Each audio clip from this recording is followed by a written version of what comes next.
সহকাৰে আদৰণি জনাইছো।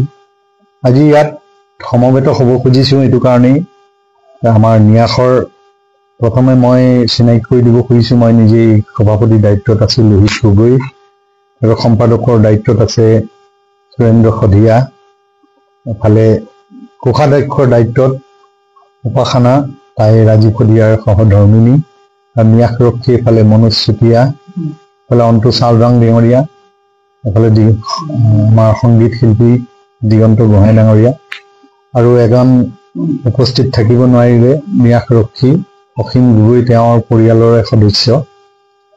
আৰু ক'ব খুজিছো ৰাইজৰ আবেগ আৰু অনুভূতিৰে গঠন হোৱা ৰাজীৱ সধিয়া নিয়াসৰ যিখিনি আমাৰ কৰণীয়খিনি বা যিখিনি আমাৰ কৰ্মৰ অগ্ৰগতি সম্পৰ্কে ৰাইজক অৱগত কৰিবলৈ আজি ইয়াত সমবেত হৈছো। আৰু যিসকল মহানুভৱ মানৱ দৰদী লোকে ৰাজীৱ সধিয়াৰ কাৰণে যিখিনি অনুদান আগবঢ়ালে তাৰ প্ৰসংগটো দুই এটা কথা আমি আগবঢ়াবৰ কাৰণে আজি ইয়াত সমবেত হৈছো। নিয়াসখন গঠন হৈছিল 19 তাৰিখ 1 মাহ 2005 চনতে গঠন হ'লে নিয়াসখন 2025ত নিয়াসখন গঠন হৈছিল।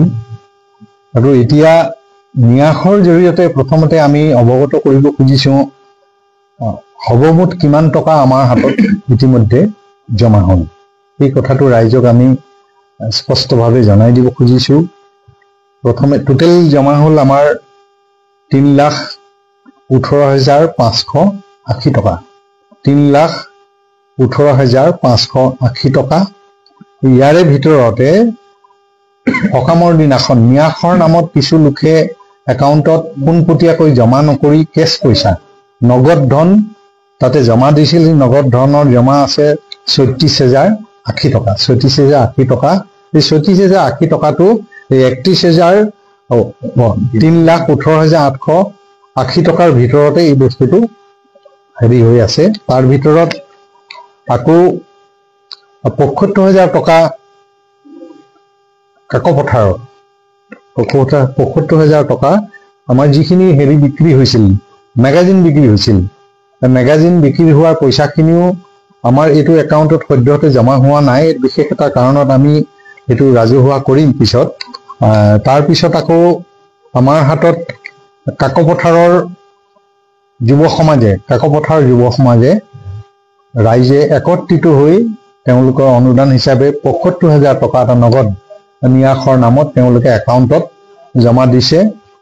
তাৰপিছত আহিলে কানৈ কলেজৰ তৰফৰ পৰা, ডিব্ৰুগড় কানৈ মহাবিদ্যালয়ৰ তৰফৰ পৰা 50,000 টকা এটা তেখেতলোকে ৰাজীৱ সধিয়াৰ যিখিনি গীত, সেই গীতখিনিক কিতাপ আকাৰত, গীতৰ সংকলন আকাৰত প্ৰকাশ কৰিবৰ কাৰণে তেখেতলোকে 50,000 টকা এটা আমালৈ আগবঢ়াইছে।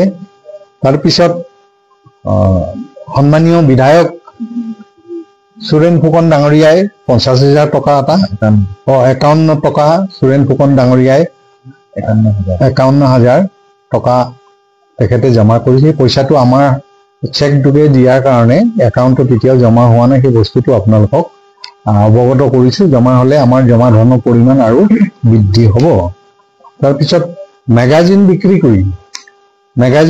কৰি 74,950 টকা 74,950 rupees 74,950 rupees এই টকাখিনি মেগাজিন বিক্ৰী কৰি এই টকাখিনিও হাতত আছে।